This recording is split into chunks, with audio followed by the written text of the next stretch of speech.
feels weird to sit down on stage. Mm-hmm. It feels more comfortable though, maybe. I'm Camala Nutter. I'm Kaely Blasdel. So it's fun that Lori read some scripture already because it's our theme. Like, was that on Facebook? Mm-hmm. I don't remember. Mm-hmm. Was it? Well, when they asked us to share our stories, eventually leading us to light, they asked us to come up with a theme verse. And so I'm going to read the theme verse that we chose. She already talked about it. But now to him who is able to do immeasurably more than all we ask or imagine, according to his power that is at work within us. To him be the glory in the church and in Christ Jesus throughout all generations, forever and ever. Amen. So yeah, they asked us to pick a theme, maybe a verse or two. And so we're here to talk about Light Academy, eventually, the school that meets right up there in that hallway. But and Light has a theme verse. It comes from Matthew chapter 5, verse 14. You are the light of the world. A town built on a hill cannot be hidden. And from verse 16 of that same chapter, in the same way, let your light shine before others, that they may see your good deeds and glorify your Father in heaven. And while we're so thrilled to eventually talk about Light Academy, we're excited to go back further and share some of our own stories. Sharing about, even as we've discovered what it looks like to be partners together in this business, that he is able and has done immeasurably more with our own stories than I think either of us had ever imagined, and to him be the glory.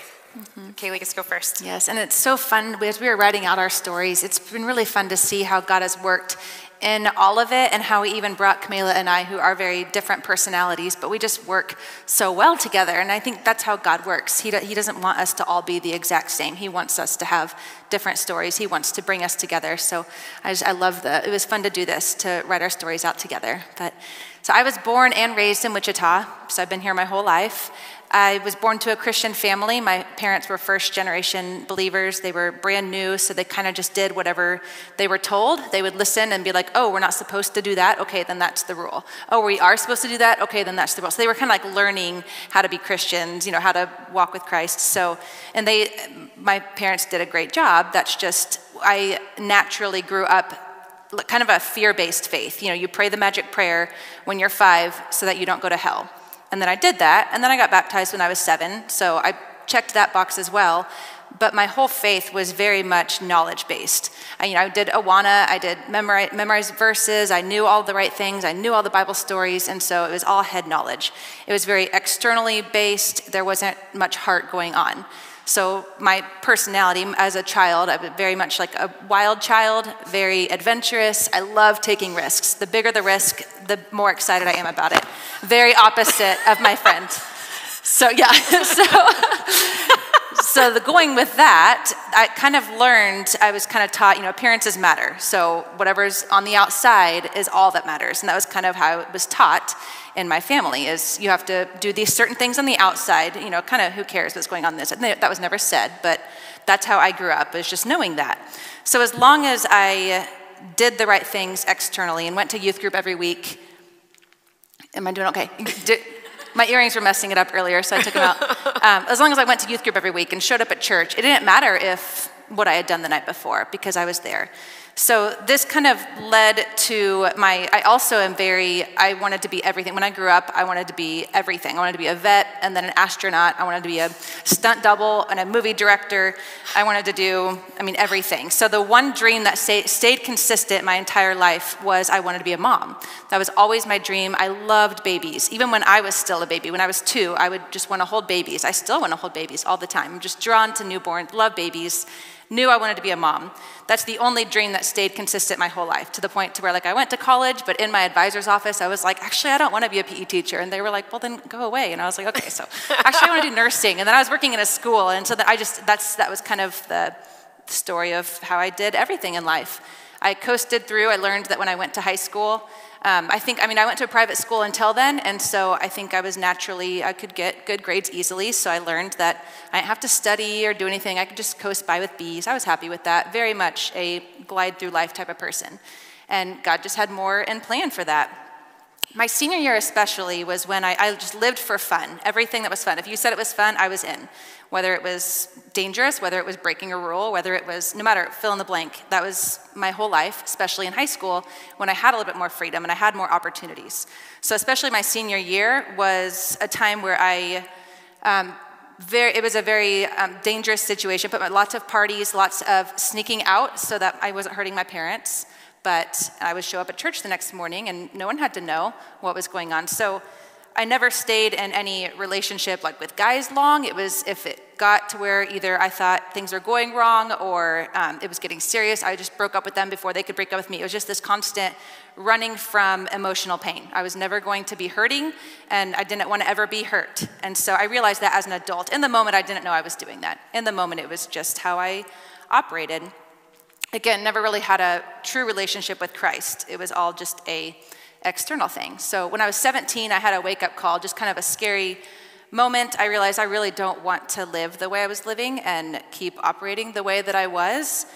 And so I kind of, at that moment, just like, I'm just gonna stop, just gonna drop everything. And in the meantime, one of my very best friends said, hey, I wanna set you up on a blind date with my cousin. And I was 17, I was a senior in high school. I was like, oh, okay, yeah, that sounds good. He was a college boy, he played baseball and basketball. I was like, okay, I'm in. That was the extent of why I said yes. So long story short, it was a very different dating relationship. I was the type, again, that was trying to, there were several times where I told him we were breaking up and he said, no, we're not. We're working through this. We're not broken up. No, you're not leaving until you say we're not broken up. So that was kind of, he's that different personality. But the timing of God bringing him into my life was just perfectly timed. And if you don't know where this is going, I married him. So we are married. We got married when I was 19. So just a couple years later. But when we were dating and engaged, again, I dropped all of my old friends, all my lifestyle. I had no community anymore. So he was in a similar situation where we were trying to, together, we wanted something different. We handled it differently, but that's what our goal was. So I started going to Christian Challenge because I was at Wichita State, and that got me into a small group, which even that was a God thing. I went one time, it was fine, but then there was a guy from my class who reached out to me and said, hey, will you come back one more time because I want you to meet my wife? And I was like, okay, fine. So I went back and his wife became my small group leader and my mentor and is still in my life today. He was a groomsman in our wedding. Like, it's just a really cool God story of how he just brought everything in at the perfect time. So we started going to that church. We were going to River Community. That's where Christian Challenge met. It's on the east side. And they started talking about planting a church on the west side. And so I was working with youth group at the time. My husband and I both were. And so we started talking with the youth pastor about moving over and going that way. So in all of this, I was in a small group, but I still was I didn't like to share anything about my heart. I didn't want anyone to know anything about me because, again, I was trained that you have to keep everything on the outside looking okay. So if I shared what was really going on, or if I shared who I really was, that would push people away. So I very much operated out of that. So our marriage was really hard. I mean, I got married when I was 19. We were very immature, but the first few years, it took about 3 years of marriage and actually going into the heart and talking to my small group and my mentor to where I finally was like, okay, I'm going to stay married. Like, it took 3 years before I was even considering that I might stay in this. So after that, when we were kind of finally doing okay, we started talking about having babies, which again, that's what I've always wanted. I always wanted lots of boys. I had 5 nephews at the time, loved boys. They just, like little boys that like to run around and play and, be outside. And so long story short, we got pregnant really quickly. And I was surprised that was how it was going to work because I was just waiting for the next thing. And so at the meeting that we had a meeting in March to talk about planting the youth group and starting that. And I remember holding the youth pastor's little baby boy, and so I found out I was having a boy, and I was really excited. So I was almost 32 weeks, and I was holding their baby, and my baby was kicking the little newborn. I was like, oh, they're gonna be friends and all that stuff. And so I remember that day because that was the last time I felt my baby move. So I woke up the next morning, and I didn't feel him moving, and I thought, well, that happens sometimes. So I just kept moving up, down, drinking cold water. I did all the things. Finally, that afternoon, I did call my doctor, and they said, just come in for a heartbeat check. We'll just check for a heartbeat really quick, and it's probably no big deal. And so I did. And I went in, and the whole time, you're talking yourself out of, it's probably fine. I had a perfect pregnancy. There was never a sign that anything could be wrong. But sure enough, there was no heartbeat, and they couldn't they couldn't find why. And so they sent me to the hospital to be induced. And the shock, like the flood and the shock of it, I'll never forget that moment.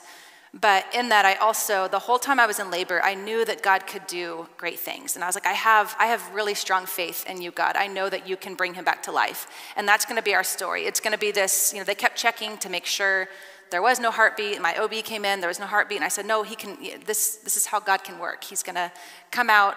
He's going to be fine. He's going to be alive. And it's going to be such a cool story for all these doctors and nurses. And sure enough, he was stillborn March 23rd. His 11th birthday was on Thursday, actually. So he was stillborn. And I just remember the silence in the delivery room. You wait for that cry and it's just silence. And they just handed it to me. And I was like, he really is dead. And so after that, I feel like that's the lowest I've ever been. It was a pain I couldn't run from. I couldn't escape from it no matter what I did or tried. I couldn't get away from that. It was the lowest I'd ever felt. I remember I would just pray at night, just don't let me wake up, God, because it just changed me. I wasn't me anymore. I wasn't happy. I wasn't fun. I wasn't excited. I was just heavy and sad and hurt and broken. And even physically, I was like, we need to start trying, have another baby. And physically, my body was shutting down. My doctor said it was PTSD, which I thought, you can't do that. That's like people who go to war. But physically, your body can. And so I had to get on some meds just to be able to keep food in. I couldn't eat anything. So all of that, and then the nightmares of the nightmares coming back of going through all of it again. And during all of that, that was when my relationship with God became real. Because everything I had it was just broken, and it was dark, and all I had was God. It was like, there's nothing else. And I felt his comfort in the lowest points of my life. And even the joy, it wasn't joy like happiness. I feel like that joy, it's so different, but there was this hope, there was this joy. I remember even being angry. I remember the first holiday after losing him was Easter, and they're singing "Death has lost its sting," and I said, no, God, it hasn't. It hasn't lost its sting. This isn't even a sting. This is unbearable. But I could tell him that, and it just brought me so much closer to him. He was always there comforting me. There was people bringing us meals that I didn't even know. They'd show up on my doorstep for 6 weeks straight every day, and I didn't even know them, and they were bringing us dinner.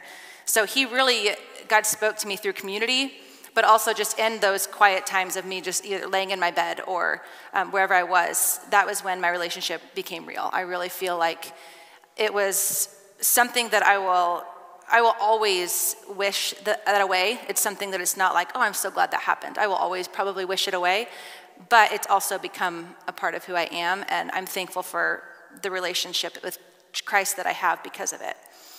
And since then, so I did get pregnant right away with my daughter and ended up having her. I didn't know that I had so much guards up until she was born. I wasn't prepared. I didn't think she was gonna be here. I was just, all the guards that were up. But she was there, she was crying. That's been our favorite part of every delivery. And we've had 6 babies since then. And every time, even the 6th one, when she came out crying, it was just like, you could just feel my husband even go, every time. Like it's such a beautiful thing that we will never take for granted. And so we're just very grateful. I have a different set of empathy, a different set of gratefulness than right after that. Had a baby almost every year to a year and a half after that, 4 boys. So I had the fear that so my next baby was a boy, and I thought, what if I just can't carry boys? They never knew what happened with Zane, that we had genetic testing, we had an autopsy done, there was no answers. So in my mind, it was, well, I have a healthy baby girl and a dead baby boy, so here's another boy. So then I went through the whole process, the grieving again, where I'm trying to escape it. But he again they would induce me early every time with the next few babies, just to make sure they came out okay. But so even with that, it was such a God thing through all that. There was a time my son, we didn't know it, but he was born with cleft palate, the next baby. Not lips, so we didn't know it was there until he was like a full day old. And he would stop breathing, and he wasn't nursing because they can't create suction. And we didn't know that, but so he would just turn blue. And so then, spark the trauma of holding a blue baby, few years before, my husband went out, and there was one time the nurses just grabbed him and ran out of the room to suction him. And I was like, you go with them. And my husband followed, and he came back in and ran to the bathroom and started throwing up. And I just started sobbing. I was like, he's dead. I just knew it. And so my husband throwing up, he's fine. He's okay. Well, he's trying to comfort me. And I said, then why are you barfing? I was just like, all of this. Anyway, that's when they found out he had cleft palate. So, and now he's great. He had his repair. He's totally normal.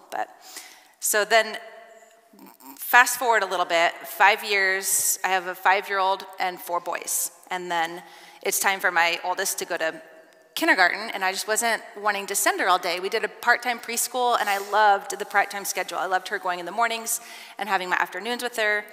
So she even would cry about talking to kindergarten. She would say, I just want to be with you and my boys. I just want to stay with my boys. And I was like, I'm not going to take that from her. Like, how long is she going to love her little brothers? I mean, she still does. She's 10. She still does. But so I knew of this thing called Tech in Washington State where my sister lives. They have a part-time school where kids can be homeschooled, but then they can also go, the state funds it, and they can go take classes there. They can take either extra classes, they can go full day, part day. And I was like, oh, why don't we have that here? But we don't. I researched it. I looked around. There's really nothing. The closest that I could find that's similar was in Newton. And so I was like, I'll just homeschool her for 1 year and keep her home one more time. So then it was time to send her to first grade. And I remember being at a girls' night with a whole bunch of girls that were, our age. Camila was there, and we were all talking about sending our kids to first grade. And I was not wanting to do it. Another girl was homeschooling, but she loved homeschooling. That was her dream. She had her structure and schedule, and that's all she wanted. All the other girls were just excited to get their kids out the door, which is fine. I'm not saying if that's how you were, that's totally fine. But excited to get their kids out the door, and they were ready for them to be gone all day. And I was like, it's not me. And I could hear Camila from the other side of the table dreading sending her twins to school, and she doesn't want them to go all day. And I was like, oh, wait, I hear you. I don't want to homeschool, but I don't. So that was just always in my mind, too, of there is somebody else out there who has that same thought. So I'm going to let Camila share her story, and then we'll meet back up to that time. Okay, so we've established that our personalities are very different. So my testimony is going to sound a little different. But I'm from small town western Kansas, little tiny town called Coldwater, Kansas, to a ranch family. I have a dad, a mom, grandparents, brother, sister, very sheltered life. I joke that everybody that lives there is white and a cowboy. It's very true. But everybody knows everyone and everything.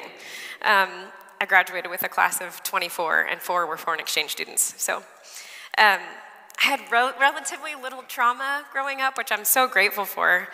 But, there's usual death of grandparents, great-grandparents, that kind of thing. Not getting the lead in the musical as a sophomore or the starting point guard as a freshman. Really hard things. I didn't have much empathy for real hard things, I just soon discovered. I'm a typical firstborn child, a rule follower.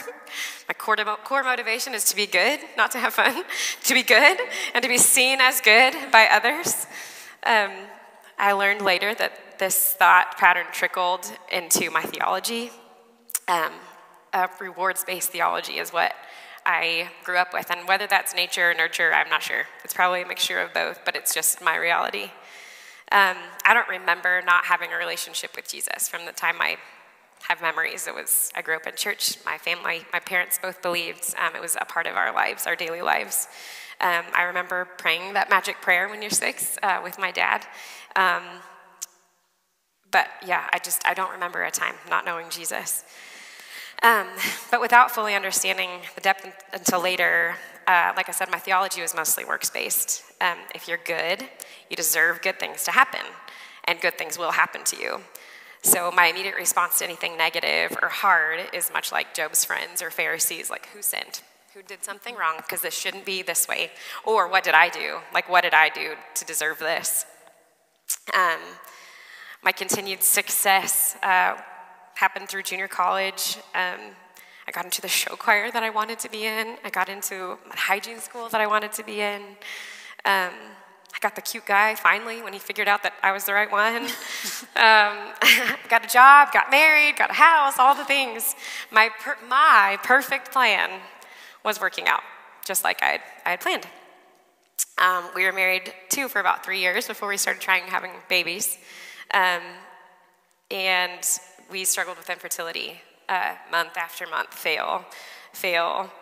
I told you I grew up on a ranch. Like, we're in the business of getting cows pregnant. So, like, I know, like, this is in my core. Like, I know that this is just how it's supposed to work. Like, God designed our bodies this way. This is my calling in life as a woman, is to be able to procreate. Cows that don't get pregnant on their first or second try got sold, and I should have been sold a long time ago. And I had empathy for our cows. Like, Dad, I'm sure she's trying really hard. It's not her fault. There's something not quite right. Anyway, but it's just supposed to work. Like, God designed our bodies this way. This is my calling. I've dreamt of being a mom my entire life. I decided my career and major choice based on the fact that I wanted to work part-time. And stay home with my kids, at least part of the time. So doctor's appointments, treatments, we didn't know what was wrong, but again, it's like, who sinned? Who messed this up? Like, whose fault is this? What did I do to deserve this? My husband and I have planned, and we've done everything right. Why, God, aren't you giving me what I deserve and what my heart desires? So my theology was shaken, my works-based righteousness theology was shaken. I started asking myself, like, is God real? Is he really good? Does he really love me like he says that he does? Am I being punished for something I did or didn't do? And I was so angry. I joke that anger is my core emotion that comes out, but it's like, if I'm scared, if I feel out of control, if things aren't going the way that I want them to, I'm angry. And I was angry at God, and I had never experienced that before, and that felt really scary. I stayed there for quite a while, really searching, really evaluating, like, if what I've believed my whole life was really true. And while I would never wish that disappointment of infertility on anybody, it's what my relationship with Jesus needed. It was essential for my walk. I had never experience the need for grace in the way that I had, because in order to experience grace or to understand it, you have to first come to a place where you recognize your own depravity. And I just hadn't, by God's grace, really, I just hadn't experienced that yet. But up until that point, I felt like I'd earned my salvation, and I could plan good and accomplish good on my own. So fast forward, God did bless us with twins, immeasurably more. When we were we did some, like I said, fertility treatment, and when we went in for our pre-treatment sonogram, there were 4 embryos, and I remember the doctor saying, "Now we're trying to create a healthy pregnancy, not a reality show. So we need to talk about this at least before we move forward with treatment." And so we're like, "Well, okay, we'll go home and we'll talk about it. Like, we'll seek parents' advice." And my parents were like, "Yeah, sure, whatever you decide, we'll support." And Ryan's parents, "Yeah, sure, whatever you decide, we think's great." It's like, that's not helpful. You're not helping us. Nobody wanted to help us raise quadruplets. That was the thing. But we were blessed with twins. We went for it. We were blessed with twins, and we were grateful that there's 2 babies. And we have another baby as well. She's 5. She's always going to be my baby, but immeasurably more. So yeah, I came to realize through all of that like, kids are a blessing in general. Like, for everything that I then knew about how it works, like, to get pregnant in general is just a miracle. And so, and it was more than I deserved. Okay, so fast forward to school. The twins did a pre-K program here. And then they did a half-day kindergarten program at Mays, and we loved it, the part-time schedule. We loved. Then we were planning to send them to all-day first grade, because that's what you do with your 6-year-olds. I felt super sad, but certain that I was not called to homeschool, because that's weird, and I'm completely unqualified. So I did it. I just sent them, but we all hated it. They were gone all day while I was home with my baby, and I just felt like I was missing out on so much of their life. So the hours that I'd been able to spend with them before, although crazy, like, we're all moms, we know that's hard and crazy and it's exhausting, but that time was gone, and I felt like I'd missed opportunities almost. They were old enough, as 6- and 7-year-olds, like, in their little brains, we could move past just like behavior-based parenting, but we were talking about why we behave the way we behave, why we treat people the way we treat people, why we do the things we do as a family. And I just felt like when they got home, they were so tired, it was like survive till bedtime, especially my son. Like I just got to get him in bed, like before we kill each other. He was just pooped, but I felt stuck because there wasn't another option here. I knew there had to be something different for our family, but I just didn't know what it was. So like Kaely, kind of separately, but I spent hours researching other schooling options locally and all over, thinking like, well, if I can't find it here, maybe we can figure out how to create something like that. Looking at part-time models. I talked to the twins' teacher at the time, and she was awesome. But I was just like, hey, I've noticed that they're kind of done with their core curriculum by noon. Can I come pick them up? And I can do whatever worksheets you want me to do with them at home, or we can read. I will play outside with them, whatever. I will do whatever the thing is. Can I just have them at home? And she was okay with it, so we talked with this principal. And he was okay with it until he looked into some truancy issues, and you can't do that. They'll be counted absent every day. So they referred me on to the superintendent or assistant superintendent at Mays, actually, and I was just like, I'll help you start something. I think that if there's still there's 6 classrooms with half-day families there, maybe you could fill at least one with first graders and another one with second graders, another with third. So I just felt a stirring, like I said, in my heart to do something else, but I just didn't know what to do. So firstborn, I'm type A. Afraid of failure. I'm not a risk taker or an entrepreneur. I value predictability and control. And controlled environments and outcomes are what I live for. God gave me twins, isn't that funny? You can't control anything about twins. You'd think I'd learned my lesson by that time, but I hadn't. Okay, so I mentioned my stirrings and my heart to a friend of mine who, it's so sweet to think back at our stories, but I hadn't talked to this friend. We were best friends growing up, my childhood friend. She moved to Florida for college, and then she lived in Dallas, and then she moved to Maryland. So if we got lucky, we would, and we're older, so all the social media things had, if we got lucky, we'd see each other at Christmas break or something. We happened to be home at the same time. But Marco Polo just started to become popular. So we reconnected on Marco Polo. And so we're visiting. And I was talking to her about some of the things I was thinking about. And she recommended a book called The Next Right Thing by Emily P. Freeman. Anybody read it? It's a great book. Great book. Also, Frozen 2 came out not too long after that, and The Next Right Thing's a song on there. So just those lyrics spoke to my heart. Anyway, but a couple of quotes from the book. Maybe you're addicted to clarity and certitude, wanting to be absolutely sure of all the details before moving forward. Blah, blah, blah. When making a decision, the decision is rarely the point. The point is you becoming more fully yourself in the presence of God. If we think we can understand it, we can control it. It's not a black and white world, which means decisions are rarely right or wrong. It doesn't matter which road you choose necessarily. What matters is that God is with you. And so Kaely and I had kind of started communicating, brainstorming. We felt like we wanted the same things. We wanted our kids to have both. Some classroom experience, but we wanted them home. So what would it be like if we actually tried to start something? We knew that we needed a space to meet. If it didn't work out with Mays, I was trying, still at Mays, but if it didn't work out with Mays, we knew we needed a space. So I told you, I'm scared to start new things, so I wanted to surround myself with as much predictability as possible. So the first place we started asking was our home church. We both go to the same church. They already have classrooms. They already have a gym. They already have a playground. They have a kitchen, and they're not used during the week, right? And so we asked, if we were to start this thing, would we be able to use this space during the week? And they said yes. So we just needed a teacher, and we needed some kids. We just had 3, so we needed to find some more kids. But I was also sharing my thoughts with my mentor at the time, and somewhere between February and March, because I know it was after Super Bowl Sunday, she told me, she's like, I was just talking with someone earlier. I'm not going to tell you their name yet, but I was just talking with someone. She's a teacher. She's been subbing. She's looking for something a little different. She feels like God is stirring her heart in a way, maybe not in the public school anymore. It'd be amazing if it was at a church with just a few kids, and just part-time. I kid you not, this is real stuff. Anyway, it was Katie, right here. Katie goes to our church. And so I walked up to Katie after, so I was like, tell me who it is. Tell me who it is. And so she did. And so I walked up to Katie after church one Sunday, and she said, you know what that person was telling you about at school? It's me. So anyway, we cried and hugged. I mean, God planted the same seeds on her heart. We'd never talked. We went to the same church.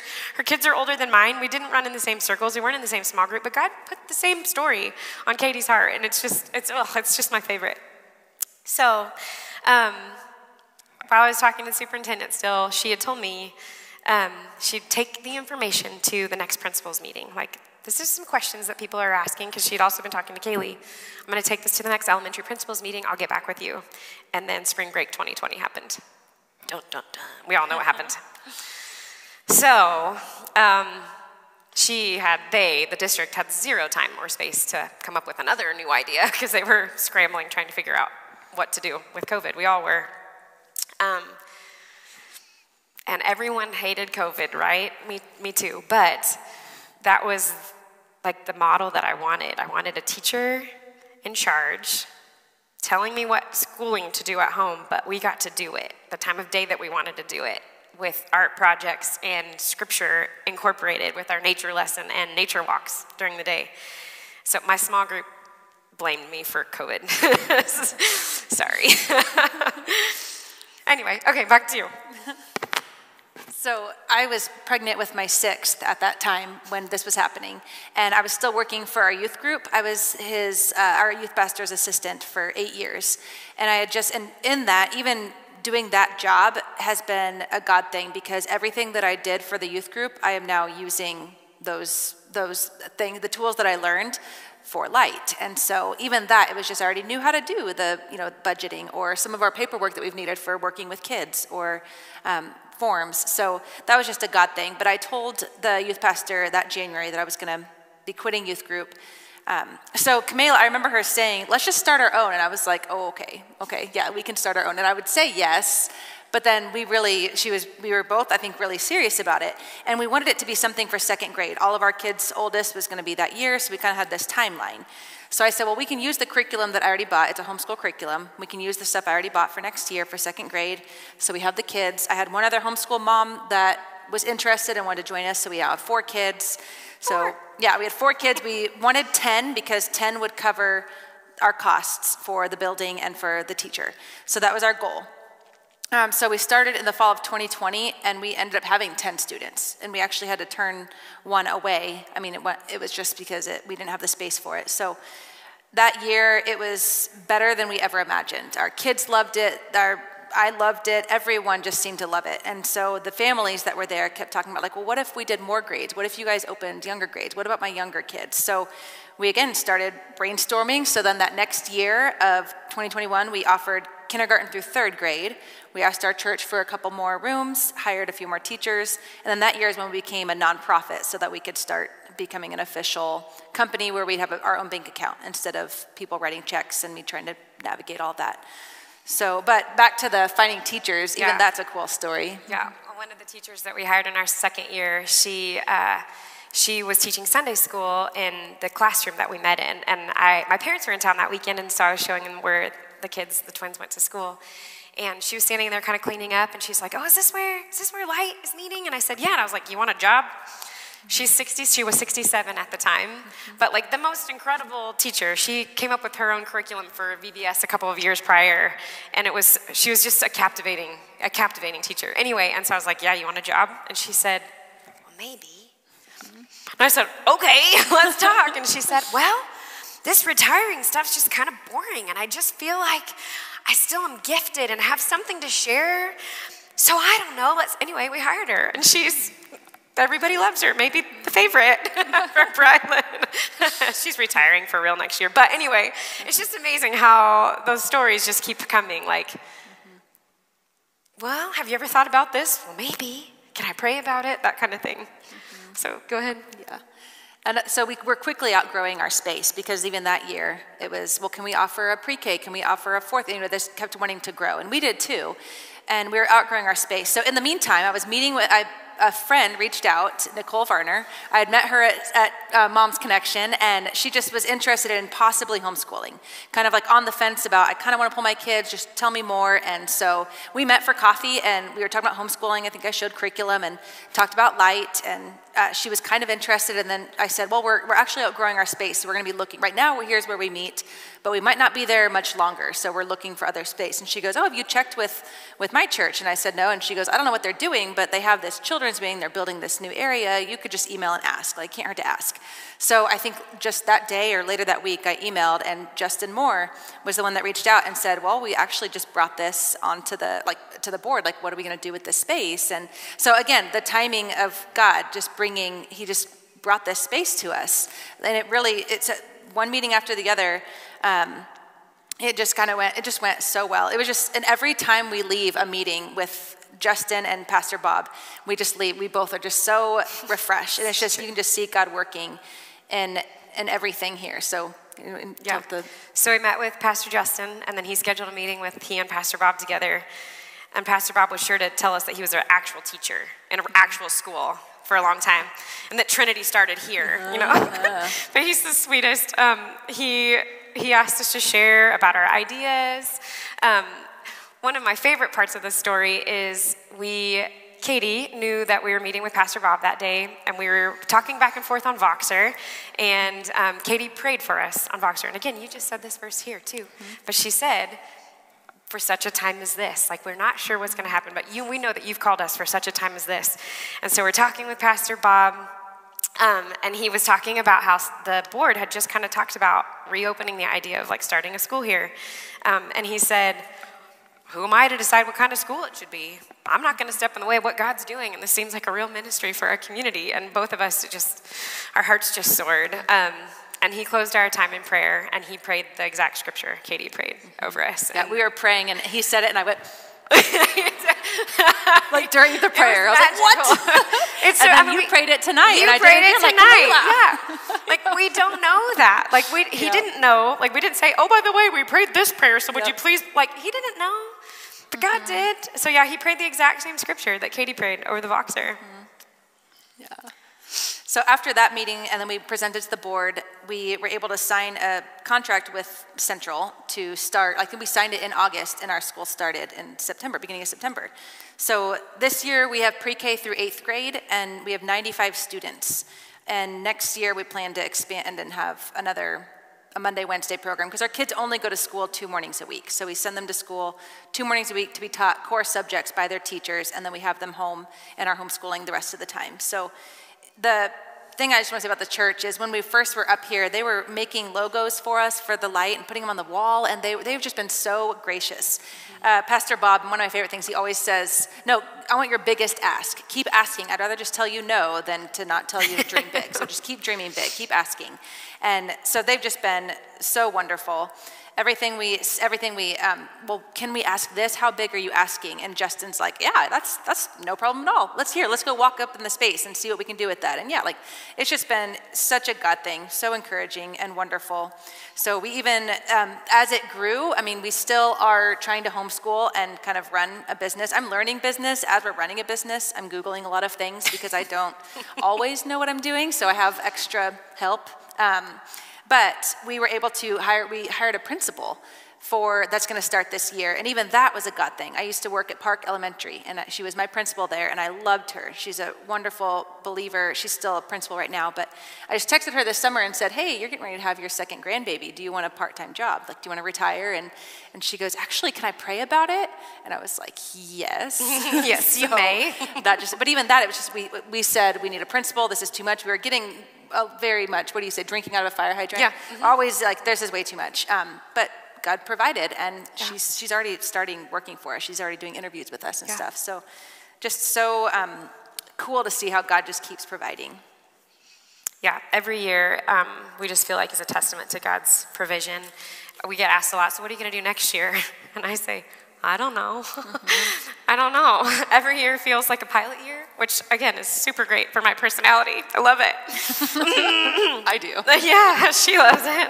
Sweaty. Okay, but the stirrings in our heart that turned into light started so much before COVID, so long before I feel like cancel culture, or long before like social media storms where everybody's angry about anything. So I feel like there's been a lot of like just change in a lot of structures of things as a response or a reaction. And it's just comforting to me to know that God started this stir before and provided a way before there was space for that. I told you my core emotion is anger. Like I feel so grateful that this started before we felt like we were in crisis. I feel like that is just his overwhelming love and graciousness and provision for us, because light was truly just born out of wanting something different that didn't exist here. A place where our kids could receive a really incredible education while having space in their days to be with their family. And we talk a lot about how we just want our kids and our families involved at Light to just know the light and love of Jesus, and to where it becomes so captivating for them that they just can't help but talk about it and share it with others. And so what we know and what we can trust is that he will do immeasurably more for his glory through all generations, forever and ever. Mm-hmm. Amen. Mm-hmm. Yeah.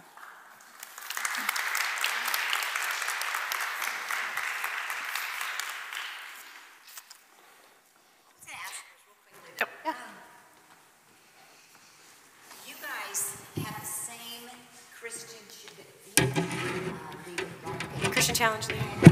Was she praying for her? Oh yeah, we didn't talk about that. We didn't tell that story. No, That's didn't tell that story. No, that's a fun story. So I was at Wichita State also, a part of WSU Christian Challenge, but I'm older.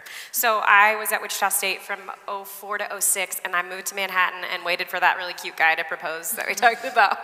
But when she came to Challenge, she joined the small group that I had been a part of. That she had just left. Right? Mm-hmm. Yeah, so I'd heard about her, and my small group leader was praying for her really good friend, old roommate, who had been trying to get pregnant, so we were praying for her in small group. And it was the same time that then I was pregnant with Zane, and so then when we lost Zane, she was praying for me from a distance because she heard about this friend who had this stillborn. And so all of these, we didn't know each other. And it wasn't until I remember the first time we met, she moved here and I said, okay, you're Camala. Oh, you're Camala. I feel like we know each other, but we don't. So Yeah. we met in, I don't know, probably 09. Okay. Is that right? No, it was. That's 2014. Yeah. 2014. It was Sorry. after the We're kids not were that born. old. Yeah, sorry. Love that. Yeah. Anyway, well, what I love about that. You're on. Okay. Yeah. Is that to encourage all of you, and it encourages my heart, is God is always working behind the scenes. Yeah. Even if we don't see it, if we don't feel it, it's like we have to trust him in his timing. I mean, I'm like you as far, I was a planner, and I love to have fun, but I also like to plan things, and I love the surprises that the Lord does, how he puts you at the colleges at that time with Christian Challenge, and then to be praying for one another. Isn't that the coolest thing? To not know each other, to be praying for one another, and then you get to meet. So many times we pray for others and we never get the opportunity to meet them. Mm-hmm. So not only did you meet, but now God put the same desires on your heart. Yeah. And again, it wasn't by accident that God put Katie in your life at the time, and then when she prayed for you, that exact scripture.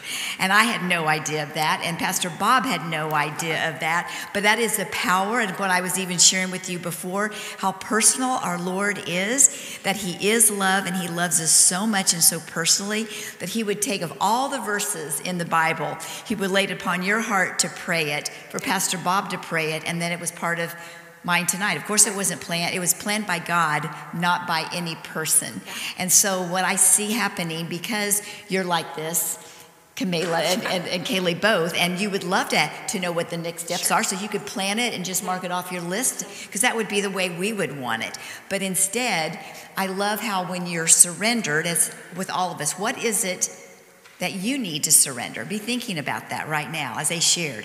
What is it that maybe we're trying to keep a hold of, or maybe control, or maybe just fix it, or we want to check it off our list, and we want to make things all right, and we want to know what the plans are. And instead, we just say, God, here, this is kind of scary because I really want to know what the next thing is, but I have to trust you more than I trust what I think or my plans are. Just be thinking about that and praying about that. And I just want to thank you girls for sharing from your heart, and then also the life experiences, because nobody's story is the same. That is what the coolest thing is, that everybody has a story.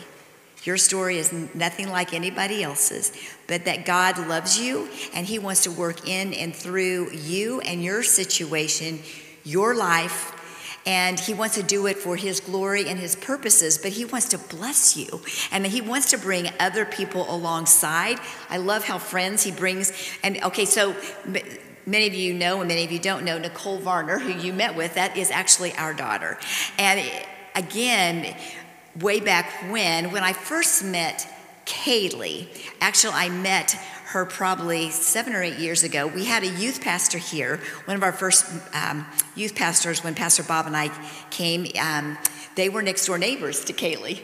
And so we would be over at their house, and Kaely, I think then you may only had like 3 kids at that time. Yeah. Anyway, and so I met her then. And so when Nicole says, Mom, I've been talking to, it's Debbie's old neighbor, Kaely, and I'm thinking, isn't that something? I mean, again, how God brings people back and around in your life, and it was at the perfect timing when God put on Nicole's heart that she called you, not having any clue what all was going on then, what your needs were in the future. I mean, only God could do that. So I just pray tonight when each of you leave that whatever situation you may be in or a loved one is in, that you know that God is working behind the scenes.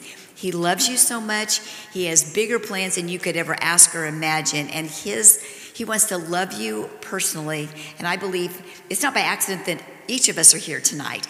That each of us, how young or old we are, we all need to be loved and encouraged by hearing other people's story. And I know you all have a story, and God's going to put you in different places at different times to share your story with other people who he puts in your life.